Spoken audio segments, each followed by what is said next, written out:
Abraham Lincoln, de la pauvreté à la présidence, l'homme qui a sauvé l'Amérique. Il est né dans une cabane en rondins, pauvre, sans privilèges. Son père ne savait ni lire ni écrire. Sa mère est morte alors qu'il n'avait que 9 ans.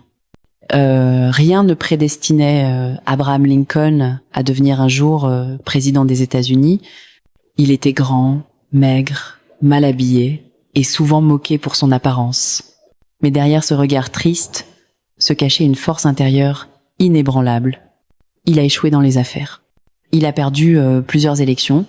Il a souffert de dépression et pourtant il n'a jamais abandonné.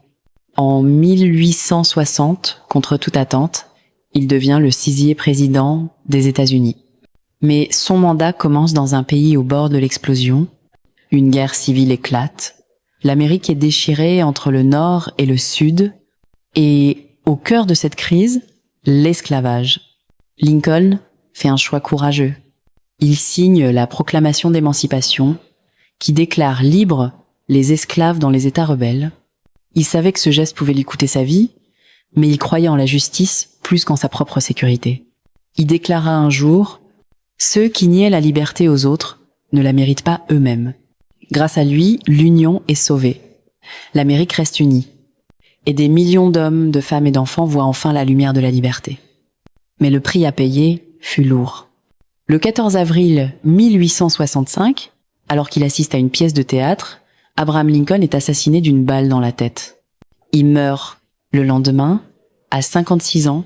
Triste fin pour un homme qui a tant donné à son pays, mais son héritage, lui, n'est jamais mort. Aujourd'hui encore, le monde se souvient de lui comme l'un des plus grands leaders de l'histoire. Un homme simple, mais au courage immense.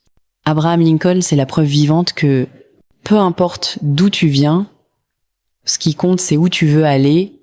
Si cette histoire t'a inspiré, abonne-toi, commente et partage. Car chacun de nous a en lui un peu de Lincoln, la force de se relever, de croire en ses rêves et de changer le monde.